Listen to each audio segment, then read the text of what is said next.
Friends, ನನ್ನ ಚಾನಲ್ಗೆ ಎಲ್ರಿಗೂ ಸ್ವಾಗತ. ಇವತ್ತು ಚಳಿಗಾಲದಲ್ಲಿ ಬಿಸಿ ಬಿಸಿಯಾಗಿ ಕುಡಿಯೋಂಥ ಒಂದು ನಿಮಗೆ ಸೂಪ್ ಮಾಡಿ ತೋರಿಸ್ತಾ ಇದ್ದೀನಿ. ಅದು ಯಾವುದಂದರೆ ವೆಜಿಟೇಬಲ್ ರಾಗಿ ಸೂಪ್. ಅದಕ್ಕೆ ನಿಮ್ಮ ಹತ್ರ ಏನು ವೆಜಿಟೇಬಲ್ಸ್ ಇದ್ದಾವೆ ಅದನ್ನು ಯೂಸ್ ಮಾಡ್ಬೋದು. ನಾನಿವತ್ತು ಯೂಸ್ ಮಾಡ್ತಕ್ಕಂಥದ್ದು ಇದು ಕ್ಯಾಬೇಜ್, ನೀಟಾಗಿ ಫೈನ್ ಚಾಪ್ಡ್ ಅಂದರೆ ಚಿಕ್ಕದಾಗಿ ಹೆಚ್ಕೊಂಡಿದ್ದೆ. ಆಮೇಲೆ ಇದು ಗೆಜ್ಜರಿ, ಇವಾಗೆಲ್ಲ ಜವಾರಿ ಗೆಜ್ಜರಿ ಬರುತ್ತಲ್ಲ ಅದನ್ನು ತೊಗೊಂಡಿದ್ದೀನಿ. ಇದು ಒಂದು. ಆಮೇಲೆ ಸ್ವಲ್ಪ ಬಟಾಣಿ ಇದೆ. ಆಮೇಲೆ ಇದಕ್ಕೆ ಮೇನ್ ಇಂಗ್ರೀಡಿಯೆಂಟ್ ರಾಗಿ ಹಿಟ್ಟು, ಸ್ವಲ್ಪ ಜಿಂಜರ್ ಅಂದರೆ ಹಸಿ ಶುಂಠಿ ನೀಟಾಗಿ ಚಿಕ್ಕದಾಗಿ ಹೆಚ್ಕೊಂಡಿದ್ದೀನಿ. ಇದು ಬೆಳ್ಳುಳ್ಳಿ, ಇದು ಚಿಕ್ಕದಾಗಿ ಹೆಚ್ಕೊಂಡಿದ್ದೀನಿ. ಸ್ವಲ್ಪ ನೆಕ್ಸ್ಟ್ ಆಮೇಲೆ ರುಚಿಗೆ ತಕ್ಕಷ್ಟು ಪೆಪ್ಪರ್ ಪೌಡರ್, ಮೆಣಸಿನ ಪುಡಿ, ಆಮೇಲೆ ಉಪ್ಪು. ಇಷ್ಟು ಇಂಗ್ರೀಡಿಯೆಂಟ್ಸ್ ಬೇಕು. ಫಸ್ಟು ಸ್ಟವ್ ಮೇಲೆ ಒಂದು ಪಾತ್ರೆ ಇಟ್ಕೊಂಡು ಅದಕ್ಕೆ ಸ್ವಲ್ಪ ನೀರು ಸೇರಿಸಿದ್ದೀನಿ. ಬಟಾಣಿನ ಜಸ್ಟ್ ಸ್ವಲ್ಪ ಬಾಯ್ಲ್ ಮಾಡ್ಕೊಳ್ಳೋಣ. ಇದು ಬಟಾಣಿನ ಸ್ವಲ್ಪ ಬಾಯ್ಲ್ ಮಾಡ್ಕೊಳ್ಳೋಣ, ಇಲ್ಲಾಂದರೆ ಹಾರ್ಡ್ ಇರುತ್ತೆ. ಸ್ವಲ್ಪ ಸಾಫ್ಟ್ ಆಗಲಿ. ಇದು ಒಂದು 2 ಮಿನಿಟ್ಸು ಬಟಾಣಿನ ಈ ಥರ ಬಾಯ್ಲ್ ಮಾಡ್ಕೊಂಡಿದ್ದೀನಿ. ಇದು ಸ್ವಲ್ಪ ಸಾಫ್ಟ್ ಆಗಿದೆ. ಈಗ ಇದು ಸಾಕು. ಸ್ವಲ್ಪ ಎಣ್ಣೆ ಹಾಕ್ಕೊಳ್ಳೋಣ. ಇದು ವೆಜಿಟೇಬಲ್ ಸ್ವಲ್ಪ ಫ್ರೈ ಮಾಡೋಕ್ಕಷ್ಟೇ. ನೋಡಿ, ಇಷ್ಟೇ ಎಣ್ಣೆ ಸಾಕು. ಇದು ಎಣ್ಣೆ ಬಿಸಿ ಆಗ್ತಿದ್ದಂಗೆ ಇದಕ್ಕೆ ಗಾರ್ಲಿಕ್ ಮತ್ತು ಜಿಂಜರ್, ಸ್ವಲ್ಪ ಅದೇ ಹಸಿ ಶುಂಠಿ ಹೇಳಿದ್ಮೇಲೆ ಅದು, ಪ್ಲಸ್ ಹಸಿ ಬೆಳ್ಳುಳ್ಳಿ ಸಣ್ಣದಾಗಿ ಹೆಚ್ಚಿಟ್ಕೊಂಡಿದ್ದನ್ನು ಹಾಕೋಣ. ರಾಗಿ ಅಂತೂ ನಿಮಗೆ ಗೊತ್ತೇ ಇದೆ, ಕ್ಯಾಲ್ಶಿಯಂ ಮತ್ತು ಐರನ್ ಕಂಟೆಂಟ್ ಜಾಸ್ತಿ ಇರೋದ್ರಿಂದ ರಾಗಿ ಒಳ್ಳೆಯದು, ಶಕ್ತಿ. ಪ್ಲಸ್ ಇದರಲ್ಲೆಲ್ಲ ವೆಜಿಟೇಬಲ್ಸ್ ಸೇರಿಸ್ತಾ ಇದ್ದೀವಿ.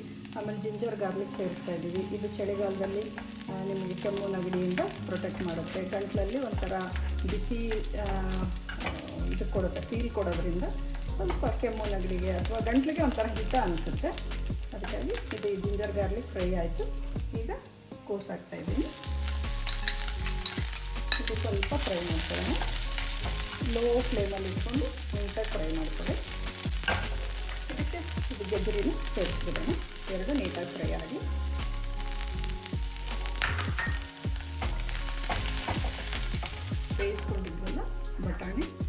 ಬೇಯಿಸ್ಕೊಂಡಿದ್ದ ಬಟಾಣಿನ ಇದಕ್ಕೆ ಸೇರಿಸೋಣ. ಇದು ಬೇಯಿಸ್ಕೊಂಡಿದ್ದ ಬಟಾಣಿದು ನೀರನ್ನು ತೆಗೆದಿಟ್ಟಿದ್ದೀವಿ. ಇದನ್ನು ಚೆಲ್ಲೋದು ಬೇಡ. ಇದನ್ನು ನೆಕ್ಸ್ಟ್ ಸೂಪಿಗೆ ಹಾಕ್ಕೊಳ್ಳೋಣ.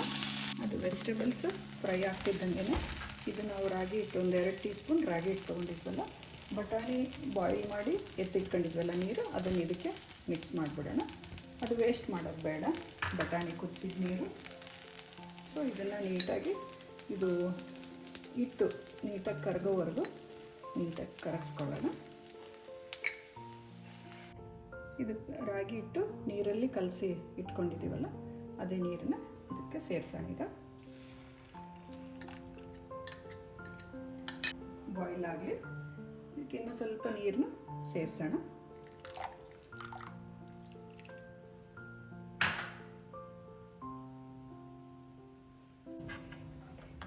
ಇದು ಚೆನ್ನಾಗಿ ಕುದಿ ಬರೋವರೆಗೂ ಕುದಿಸೋಣ. ಇದು ಮಾಡಿರ್ತಕ್ಕಂಥದ್ದು ಇಬ್ಬರಿಗೆ ಸರ್ವ್ ಮಾಡ್ಬೋದು. ನಿಮಗೆ ಜಾಸ್ತಿ ಬೇಕಂದರೆ ತರಕಾರಿ ಜಾಸ್ತಿ ತೊಗೋಬೇಕು. ಸೊ ಹಿಟ್ಟನ್ನು ಸ್ವಲ್ಪ ಜಾಸ್ತಿನೇ ಹಾಕ್ಕೋಬೇಕು. ಚೆನ್ನಾಗಿ ಬಾಯ್ಲ್ ಆಗಲಿ. ಯಾವಾಗಲೂ ಕಬ್ಬಿಣದ ಪಾತ್ರೆಯಲ್ಲಿ ಅಡುಗೆ ಮಾಡಿದ್ಮೇಲೆ ಉಪ್ಪು ಮತ್ತು ಹುಳಿ ಹಾಕಿದ ಮೇಲೆ ತುಂಬ ಹೊತ್ತು ಇಡೋದು ಬೇಡ. ನೀವು ಇದಿಷ್ಟು ಬಾಯ್ಲ್ ಮಾಡಿಕೊಂಡು ಬೇರೆ ಪಾತ್ರೆಗೆ ಟ್ರಾನ್ಸ್ಫರ್ ಮಾಡಿಕೊಳ್ಳಿ. ನೋಡಿ, ಬಾಯ್ಲ್ ಆಗ್ತಾಯಿದೆ. ಬಾಯ್ಲ್ ಆಗಿ ಇದು ರಾಗಿ ಹಿಟ್ಟು ಮಿಕ್ಸ್ ಮಾಡಿದ್ವಲ್ಲ, ಅದರ ಕಲರು ಸ್ವಲ್ಪ ಡಾರ್ಕಾಗಿ ಕಾಣಿಸ್ತಾ ಇದೆ. ಅಂದರೆ ಇದು ಹಿಟ್ಟು ಚೆನ್ನಾಗಿ ಕುದೀತಾ ಇದೆ ಅಂತ, ಅಂದರೆ ಕುದಿದೆ ಅಂತ. ಇದು ವೈಟಾಗಿ ಕಾಣಿಸಿದ್ರೆ ಇನ್ನೂ ಹಿಟ್ಟು ಹಸಿ ಇದೆ ಅಂತ. ಇದು ನೋಡಿ, ಆಗಲೇ ಸ್ವಲ್ಪ ಡಾರ್ಕ್ ಕಾಣಿಸ್ತಾ ಇದೆ ಅಲ್ಲ, ಅಂದರೆ ಹಿಟ್ಟು ಚೆನ್ನಾಗಿ ಕುದೀತಾ ಇದೆ. ಟೇಸ್ಟಿಗೆ ಸರಿಯಾದಷ್ಟು ಕಾಳು ಮೆಣಸಿನ ಪುಡಿ, ಇದೊಂದು ನಾನು 1/4 ಟೇಬಲ್ ಸ್ಪೂನ್ ತೊಗೊಂಡಿದ್ದೀನಿ. ಬೇಕಾದ್ರೆ ಟೇಸ್ಟಿಗೆ ಏನು ಸ್ವಲ್ಪ ಜಾಸ್ತಿ ಬೇಕಂದರೆ ತೊಗೋಬೋದು. ಇದನ್ನು ಕಾಳು ಮೆಣಸನ್ನು ಸ್ವಲ್ಪ ಕುದೀಲಿ. ಲಾಸ್ಟಿಗೆ ಉಪ್ಪು ಬೆರೆಸೋಣ. ಕುಡಿಯುವಾಗ ಸ್ವಲ್ಪ ಒಂದು 4 ಹನಿ ಲಿಂಬೆಹಣ್ಣಿನ ರಸ ಬೇರಿಸೋಣ. ಇದು ಕಂಪ್ಲೀಟಾಗಿ ಬಾಯ್ಲ್ ಆಗಿ ನೋಡಿ, ಇದು ರಾಗಿ ಹಿಟ್ಟಿಂದ ಅಂಶ ಸ್ವಲ್ಪ ಥಿಕ್ನೆಸ್ ಆಗಿ ಕಾಣಿಸ್ತಾ ಇದೆ. ಈಗ ಲಾಸ್ಟಿಗೆ ನಮ್ಮ ಟೇಸ್ಟಿಗೆ ಎಷ್ಟು ಬೇಕೋ ಅಷ್ಟು ಉಪ್ಪು ಬೆರೆಸೋಣ. ನಾವು ಪಿಂಕ್ ಸಾಲ್ಟ್ ಯೂಸ್ ಮಾಡೋದ್ರಿಂದ ಅದನ್ನೇ ಹಾಕ್ತಾಯಿದ್ದೀನಿ. ನಿಮ್ಗೆ ಯಾವ್ದು ಬೇಕೋ ಅದು ಹಾಕ್ಕೊಳ್ಳಿ. ಈ ಥರ ಆಗಿ ಸ್ವಲ್ಪ ಅದು ಉಪ್ಪು ಸ್ವಲ್ಪ ಕುದಿ ಬಂದಮೇಲೆ ಆಫ್ ಮಾಡಿಬಿಡೋಣ. ನೋಡಿ, ಒಂದು ಒಂದು ಬೌಲ್ಗೆ ಎಲ್ಲ ರಾಗಿ ವೆಜಿಟೇಬಲ್ ಸೂಪು ರೆಡಿ ಆದಮೇಲೆ ಒಂದು ಬೌಲ್ಗೆ ಸರ್ವ್ ಮಾಡಿದಾಗ ಈ ಥರ ಕಾಣಿಸುತ್ತೆ. ಇದು ಇಬ್ಬರಿಗೆ ಆಗೋಷ್ಟಿದೆ.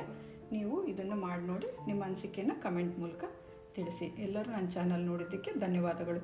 ಇನ್ನೂ ಯಾರು ಸಬ್ಸ್ಕ್ರೈಬ್ ಮಾಡ್ಕೊಂಡಿಲ್ಲ ದಯವಿಟ್ಟು ಸಬ್ಸ್ಕ್ರೈಬ್ ಮಾಡ್ಕೊಳ್ಳಿ. ಮುಂದೆ ಬರ್ತಕ್ಕಂಥ ವೀಡಿಯೋಸು ನೋಟಿಫಿಕೇಷನ್ ಫಸ್ಟು ನಿಮಗೆ ಬರುತ್ತೆ.